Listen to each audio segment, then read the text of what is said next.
গর্ভাবস্থা এমন একটি সময় যখন আপনার ইমিউনিটি পাওয়ার খুব কম থাকে, তাই আপনি এই সময়টায় কী খাচ্ছেন বা কী পান করছেন এই বিষয়ে কিন্তু আপনাকে সতর্ক থাকতে হবে।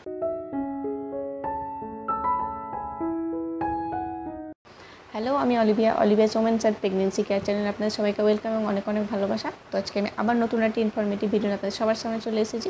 তো আজকের ভিডিও টপিক হলো যে গর্ভাবস্থায় কোন টাইপের জুস আমাদের খাওয়া উচিত নয়, বা যে জুসটা খাবো সেই জুসটা কীরকম হলে জুসটা মানে খাওয়ার জন্যে মানে গর্ভাবস্থার জন্য উপকারী। তো সব কিছু নিয়ে পুরো ডিটেলস আলোচনা করবো। তার আগে আপনি যদি আমার চ্যানেল নতুন হন তাহলে পুরো ভিডিওটা দেখার অনুরোধ রইল। দেখে যদি আপনার ইনফরমেটিভ মনে হয় তাহলে অবশ্যই চ্যানেলটিকে সাবস্ক্রাইব করে দেবেন। আর আপনি যদি ভিডিওটা ফেসবুক থেকে দেখে থাকেন তাহলে অবশ্যই পেজটিকে ফলো করে দেবেন। তো আসা যাক এবার মূল ভিডিওতে। গর্ভাবস্থায় প্রতিটি কামড়, প্রতিটি চুমুক কিন্তু গুরুত্বপূর্ণ। তাই গর্ভাবস্থায় স্বাস্থ্যকর খাবার খেতে বলা হয়। কিন্তু স্বাস্থ্যকর খাবার খাওয়ার পাশাপাশিও আপনাকে কিন্তু স্বাস্থ্যকর আপনি কী পান করছেন সেটাও আপনাকে খেয়াল রাখতে হবে। যদিও জুস কিন্তু প্রাকৃতিকভাবেই মানে একটা ভালো জিনিস হিসাবে ধরা হয়, কিন্তু গর্ভাবস্থায় এমন কিছু জুস থাকে বা এমন কিছুভাবে জুসটা মানে বানানো হয় যেটা কিন্তু গর্ভবতী মায়ের জন্য নিরাপদ নয়। তাই বিশেষজ্ঞদের মতে হবু মায়েদের জন্য কোন কোন পানীয় এড়িয়ে চলতে হবে এই বিষয় নিয়ে একটু আলোচনা করি এবার। তো প্রথম পয়েন্ট হচ্ছে যে পাস্তুরিত না করা জুস।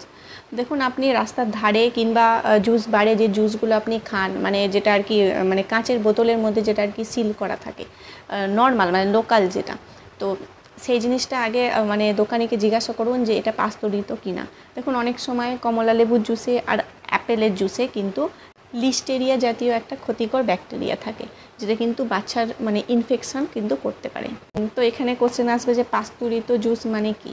দেখুন, পাস্তুরিত জুস মানে হচ্ছে যে মানে যেখান থেকে জুসটা আর কি বানানো হচ্ছে, তো এই জুসটাকে কিন্তু যা হোক একটা ডিগ্রি মানে এত ডিগ্রি সেলসিয়াসে জিনিসটাকে আর কি ফুটাতে হবে, বা আবার সেটা ঠান্ডা করার মধ্যে হয় যে মানে জিনিসটা প্রচণ্ড পরিমাণে হাই হিটে গরম করে সেটা সঙ্গে সঙ্গে ঠান্ডা করে দেওয়া হয়।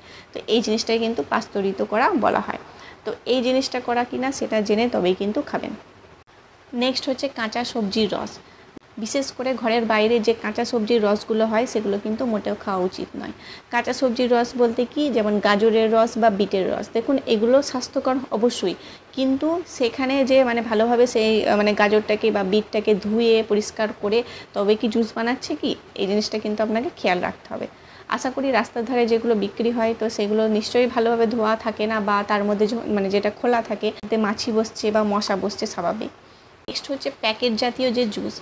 দেখুন, প্যাকেট জাতীয় জুস যেগুলো পাওয়া যায় শপিং মলে হোক বা রাস্তার ধারে হোক বা দোকানে হোক, তো এগুলোও কিন্তু খাওয়া উচিত নয়। দেখুন, এগুলোতে প্রচণ্ড পরিমাণে চিনি থাকে, আর কি থাকে এতে কিন্তু কৃত্রিম যে স্বাদ সেটা কিন্তু দেয়া থাকে। আর এই রস আদৌ কি সত্যি মানে আসল রস সেটাও কিন্তু আপনি জানেন না, কৃত্রিমভাবে তার মধ্যে হয়তো কিছু স্বাদ দেওয়া থাকতে পারে। দেখুন, বেশি যেহেতু চিনি দেওয়া থাকে তাহলে সেক্ষেত্রে কিন্তু ডায়াবেটিস হওয়ারও আপনার ঝুঁকি থাকতে পারে। এবার বলবো যেসব রস কিন্তু গর্ভাবস্থায় একদমই খাবেন না। নাম্বার 1 হচ্ছে অ্যালোভেরার রস। কেন অ্যালোভেরার রস খাবেন না? দেখুন, অ্যালোভেরার রস যদি এই গর্ভাবস্থায় আপনি খান এতে কিন্তু জরায়ু সংকোচন হতে পারে। নাম্বার 2 হচ্ছে কাঁচা পেঁপের রস। দেখুন, পাকা পেঁপে কিন্তু অবশ্যই আপনি গর্ভাবস্থায় খেতে পারবেন বা তার রস করে আপনি খেতে পারবেন, কিন্তু কাঁচা পেঁপের রস কিন্তু গর্ভাবস্থায় খাওয়া উচিত, কারণ এটাও জরায়ু সংকোচন করতে পারে। নাম্বার 3 হচ্ছে আনারসের রস। দেখুন, আনারসের রসও কিন্তু গর্ভাবস্থায় আপনার খাওয়া উচিত নয়, কারণ এটা মানে জরায়ুর মুখ আর কি নরম করে দেয়, যার ফলে মানে সময়ের আগে যে প্রসব হয় সেটা কিন্তু হতে পারে। তো এবার বলবো গর্ভাবস্থায় তাহলে কোন জুসগুলো নিরাপদ। দেখুন, নাম্বার 1 হচ্ছে পাস্তুরিত করা যে জুস, সেটা কিন্তু আপনি নির্দ্বিধায় খেতে পারেন। নাম্বার 2 হচ্ছে বাড়ির মধ্যে বানানো যে জুস, সেটা কিন্তু আপনি খেতে পারেন। নাম্বার 3 হচ্ছে যে ফলগুলো বা যে কাঁচা সবজিগুলো ভালোভাবে ধোয়া সেইটা রসও কিন্তু আপনি খেতে পারেন। যে জুসে অতিরিক্ত পরিমাণে চিনি আর প্রিজারভেটিভ থাকে না সেই জুস আপনি নির্দ্বিধায় খেতে পারেন। তবে একটু নির্দিষ্ট পরিমাণে কিন্তু আপনাকে এই জুস খেতে হবে, যে আপনি জুস খেতে ভালো লাগছে মানে আপনি প্রতিদিন অনর্গল 3, 4, 5 গ্লাস করে খেয়ে নেবেন, এটা কিন্তু নয়। আপনাকে একটা লিমিট করে কিন্তু খেতে হবে।